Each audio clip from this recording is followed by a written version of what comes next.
My name is Mark Johnson. Along with my wife, Susan, we run a public bathhouse, a business inherited from my grandfather's time. We had a fateful encounter with a child. It was on a day in early spring when the chill still lingered in the air. It was a little past 9 o'clock in the evening. Having seen off the last customer, I was preparing to close the store with my wife. I left the indoor cleaning to Susan and went to take down the entrance sign when I spotted a small figure near the trash dump located a little way off from our shop. Under the glow of the street lamp, I could see a raggedy girl rummaging through the garbage. At that time, I thought the girl was just searching for something.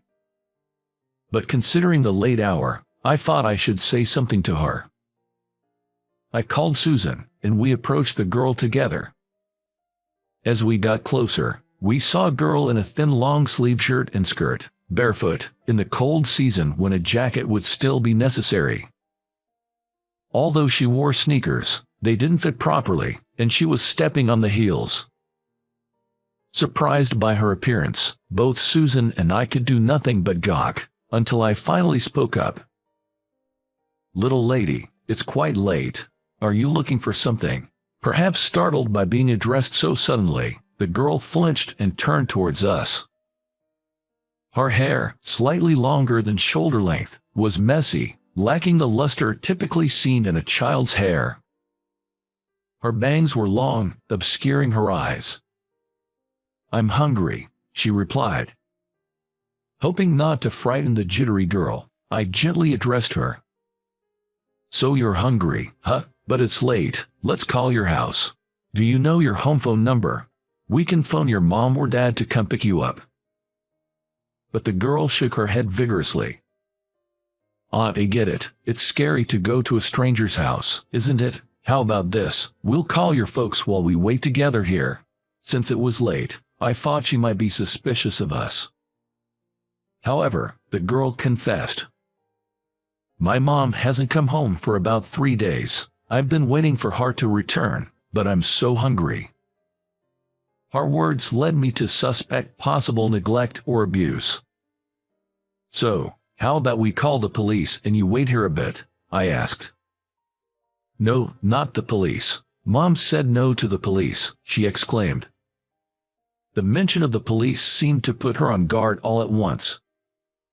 Just when I was contemplating calling the police despite her reluctance, we heard her stomach growl.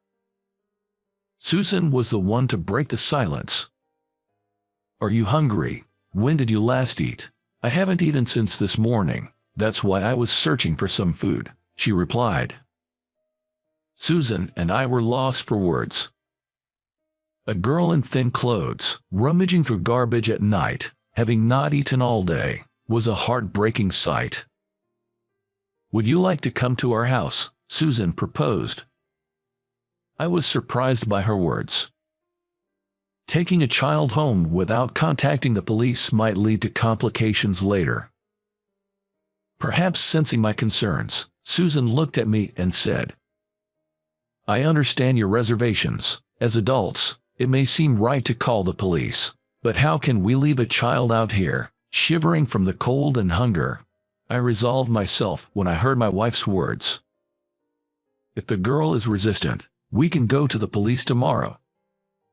The most important thing right now is to provide the shivering child with a warm place and a meal to fend off her hunger." I put on a smile and reached out my hand to the little girl. "Come home with us, it's okay." The girl seemed hesitant for a while. But after some time, she took my hand. My wife held the girl's other hand. And so, the three of us hand in hand, returned to the public bathhouse. It seems the girl's name is Alice, or so she says. Upon returning to the bathhouse, my wife and little Alice went to bathe together. In the meantime, I went to prepare some clothes. Alice's clothes looked cold and dirty, they were no longer wearable. I brought some of my wife's clothes. A coat, shoes, and pants with a string. With the string, if tied tightly, She should be able to wear the pants without them slipping off. I quickly ran to the convenience store and bought some small-sized women's underwear. I also picked up a toothbrush while I was there. By the time everything was ready, my wife and Alice had come out of the bath. The underwear and clothes seemed a bit large, but she managed to put them on. The girl who came out of the bath had color back in her pale face and looked more like a child. Her hair, now washed and dried, was softer than before. But her long bangs were unmanageable, so my wife held them back with a pin. Underneath her long bangs was a cute face that had been hidden. "Are you feeling warm now?" When I asked, Alice nodded several times. She seemed excited. "You know, the bath is huge. It's like a swimming pool, and it's so warm. I've never taken a bath like this before." I felt relieved seeing her smile as she spoke. I was worried because she was expressionless, not like a child at all, when we met her at the garbage dump. While I was drying Alice's hair, my wife was preparing a meal. Our house is right next to the public bathhouse. After Alice and I finished drying our hair, we moved to our house next door. There, my wife served the meal she had prepared. It was a warm pot of soup. The girl's eyes sparkled at the sight of the soup, filled with vegetables, meatballs, and noodles. "Can I eat this?" My wife smiled at Alice's question and said, "Feel free to have as much as you want." After that, she ate a lot. My wife gave her a fork and a spoon because she was spilling some food as she struggled with chopsticks. She may have never been taught how to use chopsticks. "It's delicious. I haven't had a warm meal in a long time," said Alice. Thinking about the environment she must have been in up to now, my heart felt like it was about to burst. Once her stomach was full, Alice seemed to trust us a little and started talking about herself. Her mother hardly ever comes home, so she looks for food in the garbage dump. He's 7 years old, in the first grade of elementary school. But she doesn't have clean clothes, shoes, or a school bag. She's teased and bullied by her friends for smelling, so she doesn't go to school. The story we heard from the girl was shocking for us. "Are you going to call the police? I like it here. I want to stay here." Neither my wife nor I had any doubts. Seeing the hardship little Alice had been going through, I hoped she could at least have a warm, restful sleep tonight. "Don't worry, you'll sleep with us tonight. We have a comfy bed for you, but will you go with us to the police station tomorrow? The officers are kind, so you'll be okay, and your mom might be worried too." Alice stayed silent for a while, then replied, "I understand. I hope Mom's worried about me," before drifting off to sleep. I wanted to tell her that her mom was probably worried too, but I couldn't. It's not easy to speak well of a mother who is likely neglecting her child. If I were to say something to comfort her on the spot here, she might end up getting hurt later. We spread out 3 beds in the carpeted room. When she got into bed, Alice seemed quite happy. "This is amazing. I've never been in such a soft, warm bed. I hope Mom isn't cold. I wish she could sleep in a warm bed too." The sight of her worrying about her mother, who left her without even giving her food, made my wife secretly cry. It was tough for me to keep from letting Alice see my teary eyes. The next day, we escorted Alice to the local police station. I can't forget her slightly lonely expression when we were parting. "Are you guys saying bye-bye now?" I held back tears and put on a smile. "I hope we can meet again someday. The police will take good care of you, so there's nothing for you to worry about, okay?" I told her, and Alice nodded. My wife hugged Alice for the last time. As we left the station, Alice waved at us with a smile. We had become so close to Alice overnight, and it was heartbreaking to say goodbye. On the way home from the police station, my wife was very worried about what would happen to Alice. We don't have any children. But we always loved children, and we used to say we wanted about 3. When we couldn't have any and went to the hospital, we found out that my wife has ovulatory dysfunction. Yet, there are ways to have children in modern times. We underwent fertility treatment with medication. Despite taking breaks occasionally, we went through 10 years of fertility treatment. But we couldn't have a child. At the 10-year mark, we decided to stop the fertility treatment. We didn't want to give up. But we were exhausted from the ups and downs of whether or not we could have a child.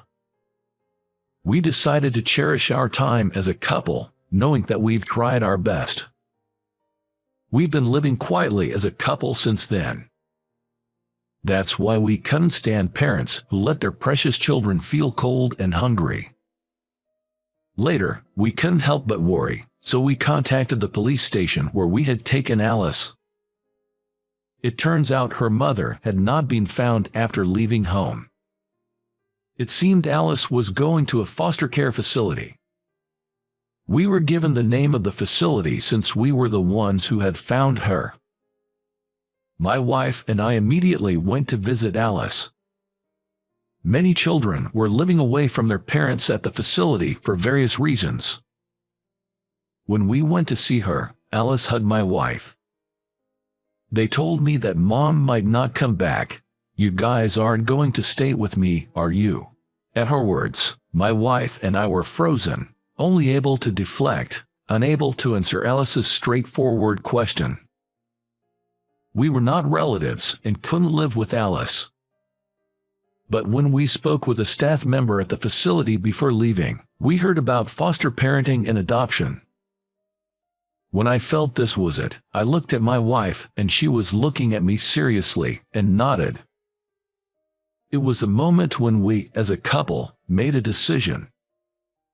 We decided to learn about foster parenting and adoption that day, and signed the necessary paperwork. In Alice's case, since she had just arrived at the facility, we needed permission from the family court to start the process for foster parenting or adoption. But the permission came without issue at a later date. Since then, we attended training and workshops to become foster parents, leading busy lives. During that time, we occasionally visited Alice. We had once asked her, "How would you feel if we wanted to live with you, to become your family in place of your mom?" Alice replied with a radiant smile, "I'd be really happy." That alone motivated my wife and me to keep going. Normally, a mother carries her child in her womb, nurturing them with care while the father supports to ensure the child is safely born. But we didn't have that process. We couldn't undergo the kind of struggles that typical parents have. That's why we combined our strength as a couple to overcome the busy days, holding the goal of making Alice smile more, to become her parents. But then, one day, an incident occurred. We received a sudden call from the facility staff. "Isn't Alice with you?" We were informed that Alice had run away from the facility. My wife and I hurried to search for her. Our house and Alice's old apartment are far from the facility. Just when we were fearing the worst, imagining that she might have been involved in an incident, we received a call that Alice had been found near the facility. She was apparently taken into police custody. We immediately went to see Alice, who had returned to the facility. Alice's face was wet with tears. "I wanted to go to Uncle and Auntie's place, to eat meals and take baths in the big tub again," she confessed. My wife and I, unable to say anything, hugged her small body tightly. After this incident, our desire to become a family with Alice grew even stronger.